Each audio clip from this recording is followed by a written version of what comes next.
ఈ మధ్యన సార్ చెప్పిన సామెత ఉంది కదా మొన్న సభలో అని చెప్పి దాన్ని చూసి ఎలకలబడ్డట్టు నీ చంద్రబాబు అంత మొగోడే అంత మునగాడే అయితే ఎందుకు అమరావతిలో ఒక్క సెక్రటేరియట్ కట్టుకోలేకపోయాడు? 5 సంవత్సరాలు క్లియర్గా పరిపాలన చేసిండు కదా. మోడీ ఆయన చేతిలో ఉన్నాడు కదా. వాళ్ళ మోడీనే స్వయంగా వచ్చి శంకుస్థాపన చేసిండు కదా. మేము కూడా ఏం కిరికిరి పెట్టకుండా మా కేసీఆర్ సార్ కూడా వచ్చి ఆశీర్వాదం ఇచ్చొచ్చిండు కదా మీకు. అయినా ఎందుకు ఒక్క బంగ్లా కట్టలేకపోయినావు?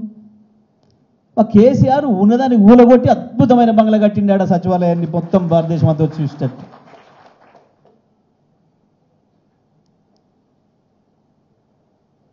ఏది మీ మునగంతనం? మహామేధావులు ఇంత పొడుగు సర్టిఫికేట్ రాసుకుంటారు, వాళ్ళకి వాళ్ళే సంతకాలు పెట్టుకుంటారు, ఇట్లా బేషన్ భుజాలు కొట్టుకుంటారు వాళ్ళకి వాళ్ళే. ఏమైంది తెలివి? ఎందుకు ఇవ్వాలని కూడా ఇంకా 6-7 గంటల కరెంట్ ఉంది ఆంధ్రప్రదేశ్లో.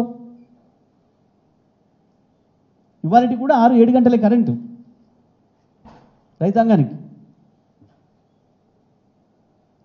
ఎందుకు కేసీఆర్ ఇవ్వగలిగిండు 3 ఏళ్లలో 24 గంటల కరెంట్? ఒక ఆంధ్రప్రదేశ్లో కాదు, గుజరాత్లో కూడా 6 గంటల కరెంట్ ఇప్పటికి కూడా రైతాంగానికి. 6 అంటే 6 గంటలు, 6 నిమిషాలు కూడా ఎక్కువయ్యారు, 6 సెకండ్లు కూడా ఎక్కువయ్యారు. ఆ రాహుల్ గాంధీ అంటూ పెద్ద కార్యకర్త దొరికిండు మోడీకి కాబట్టి నడుస్తుంది కానీ వాళ్ళ రాజ్యం. కేసీఆర్ కనుక నోరు ఇప్పడం మొదలు పెడితే మోడీ బట్టలు ఊసిపోవడం ఖాయం. వీళ్ళు కొట్టుకుంటున్న గప్పాలు రాయించుకుంటున్నవి మీడియాని భయపెట్టి,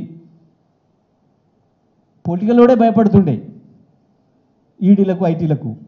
ఇక మీడియా హౌస్ వాడు భయపడా? వాళ్ళు చేసే పనులే అవాయి,